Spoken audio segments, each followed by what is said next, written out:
Hey everybody, welcome back to 3-Day Weekend. Thanks so much for watching. I'm here with a disgustingly dirty Pro XP, old Provolone. She's our 2020 Pro XP Sport. And I'm working on a project today, disabling the running lights. Whenever you have the ignition on, you got your little accents, running lights in the back, the little accent lights, and your tail. Oh my. Your tail lights, which are on. There, see? It's on. Boy, that's dirty.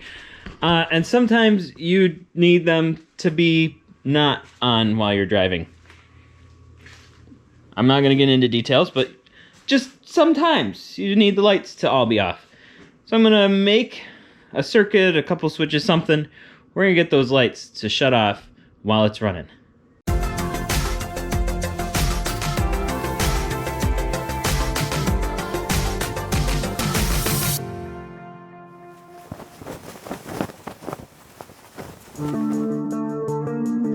So after pouring through wiring diagrams, I've come up with a couple different ways to do it. The first way, the most common way, the way I've seen before, is cutting wires. Snip there, and now it disables the light. Well, now your lights don't work at all.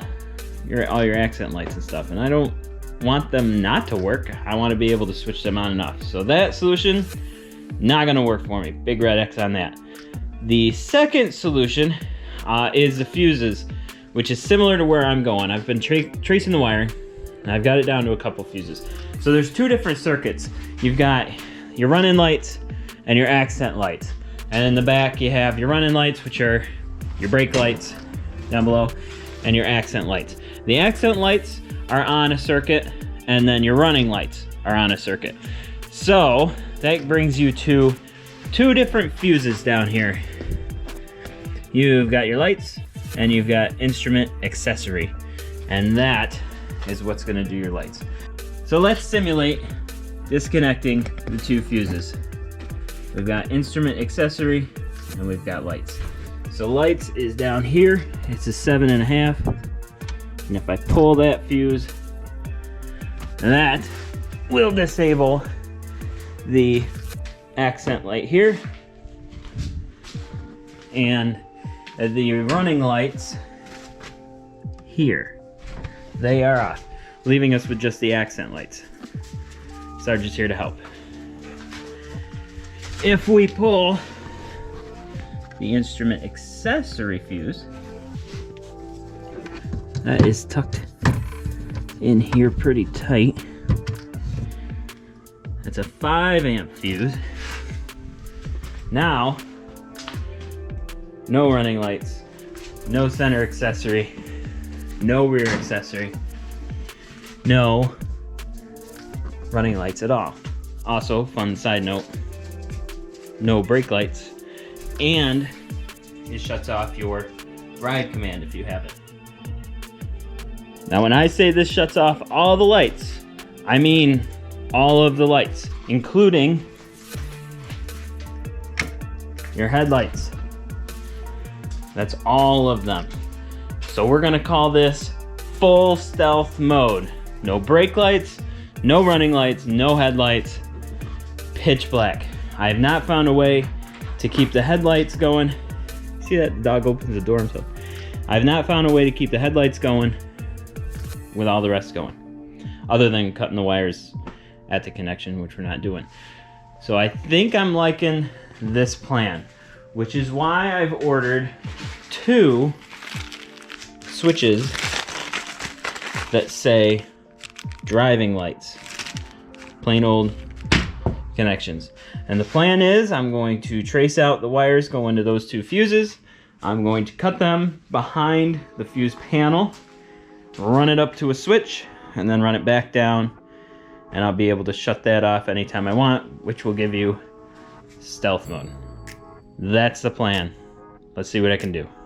The wires we're gonna tap are behind the fuse box, which is held in by 2 10mm bolts.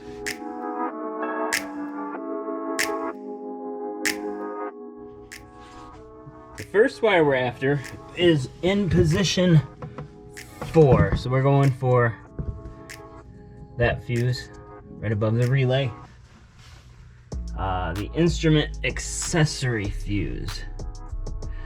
And that input line is pin number 4. And you can see up here they are numbered. I hope you can see that across the top. 1, 2, 3, 4. And then it has more numbers down the side. So number 4 is easy. It's the top row, 4th one over, which is that one right here, which is orange. And I can't see if it has a stripe.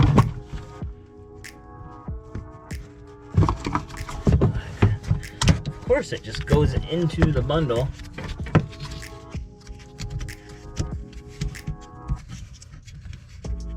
There you are. Number 4. Looks like it has a very small red stripe on it. But that's it from the top.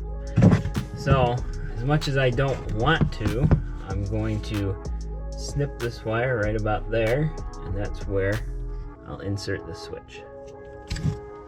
Okay, here's my crude drawing. I'm sorry it's rough, but it'll get the point across. This is basically what we're doing. I have the switch, and that is the back of the switch. See, it lines up with that box. So I can set that aside. We don't need to worry about it right now. Wire's coming out of the fuse box. We're gonna cut it right here. Run that down to the middle pin. And then where that goes back into the harness, we're gonna tie that into the bottom, jumping across the bottom, so that'll get the light working on the bottom of it, because we want it to light up. And the top 2 pins, those go to ground. Again, that's just so we can get the light going. And that way, this will be on when the ignition is on, so you'll be able to see it even if you have stealth mode engaged. You'll be able to see what you're doing. So that's it. I'm gonna go cut this wire and tie onto it to run them up to here. Here's what I'm using to make my connections: solder and seal. You just use a heat gun, solders them together, and makes it watertight. That's it. Just put them right in the center. I've been using these for years, and they have been excellent. I have not had a single failure with them. For wire, you don't need it very long because the switches go right above where that fuse panel is. Different colors are great if you have them, but the gauge is not very heavy gauge. It's quite thin, so you don't need to really worry about that. Whatever you have will work just fine.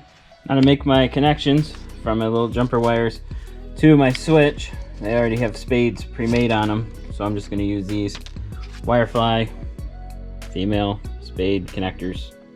Same sort of deal. You crimp them on, hit them with a heat gun to shrink wrap them on, and then they're nice and watertight. I hate this part. I am not a fan of cutting into a factory harness. Not a fan. Usually I can get Alan to do it for me. But there it is. We've made the cut. We are committed. So I gotta splice onto these. Got my splices all done. Good solid connections. And now we're just gonna run them up and out whichever slot you're gonna put your switch on. How do you like that? Now we need a good ground. Testing time, just a dry test. It's mocked up, it's not weather sealed yet. Important note, the one coming out of the wire harness is the one with the power on it. So that goes to your single jumper going in on your switch. So I have my key on, and I do not have any running lights whatsoever. I've got my fuse back in, that was important. So now I'm going to turn this switch on, and I noticed my center light came on. Oh, and my ride command is coming on, and my running lights are coming on. No, my accent lights. Yeah, my accent lights are on. So, that worked. I'm gonna get this all buttoned up, patched up. One thing I noticed with the jumpers, I thought, oh, I'm gonna use these jumpers that they made. They didn't have waterproof connections for these right here. So I'm gonna use regular heat shrink tape, and in my next switch, I'm just gonna make my own jumpers with my own already waterproof ends on them to do the accent lights. Grounding. Here's what I'm doing for grounding. I've got a few open bus bar connections down there I'm not using yet, so I figure why not just steal one of those grounds for now. So I've coiled up the power for future expansion and got all of my ground connections on that. Simple enough. Plug those into the switches and that'll ground it. This wasn't working right because the wiring diagram that came with the switch wasn't correct.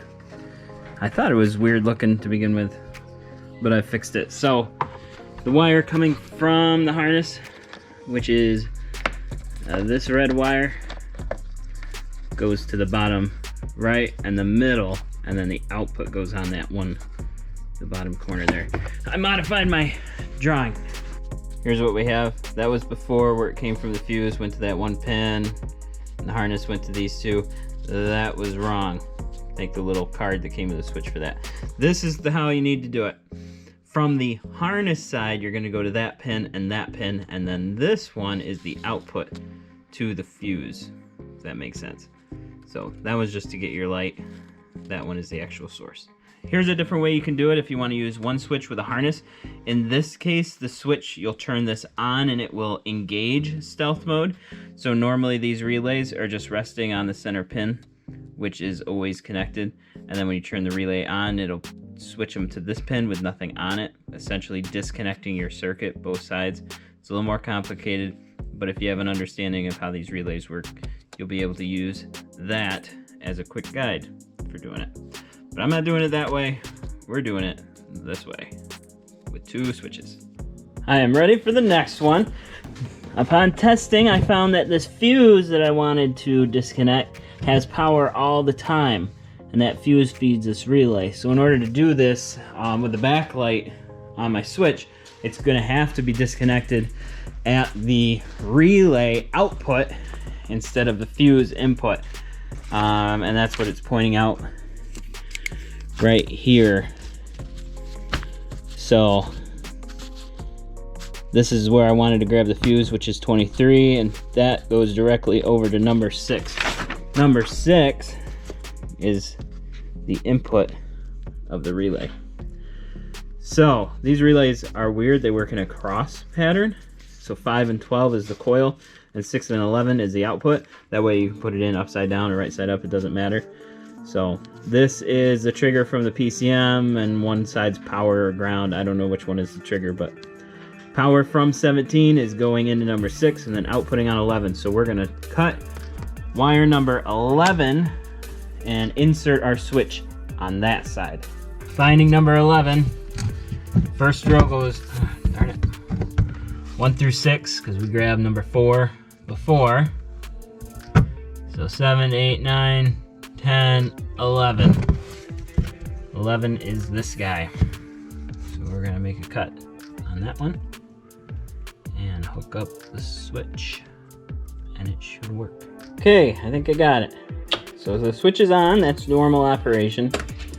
Turn that on, all the backlights are on, my headlights work. Yeah, high beams are on. All the accent lights are on. Everything is on like it normally would be. On, everything's on.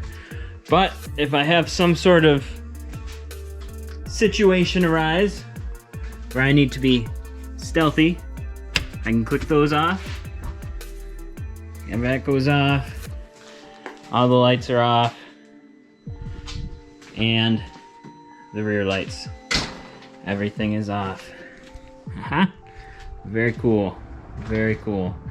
The only thing that stays on is this, which you can do the same thing and shut that one off. It's a different fuse, but every time you do, it's going to reset the clock on it. It's kind of weird. And I don't mind that information, but the rest of it is good. Now, one thing to keep in mind, when you are done and you shut the key off, that one stays on. That is because this is on that headlight delay. See, my headlights are still on too. So we'll just give that a minute. One eternity later. And then it shuts off. Demonstration of stealth mode, now that everything's working. This includes the brakes. I'm pushing the brake pedal there. You see they come on. Accent lights are on in the rear, everything. I'm gonna flip off our 2 switches. And we are now in stealth mode. There are no lights on any of it, including if I push the brake pedal, no brake lights. That is stealth. Flip our switches back on. And it is back on to normal operation. Pretty cool. Well, if you feel like I earned it, I appreciate it if you give me a thumbs up. If you click right over here on our icon, you can subscribe to the channel, see all of our latest videos, all that good stuff. Thank you so much for watching. We really appreciate all of our viewers, and we'll see you next time on 3-Day Weekend.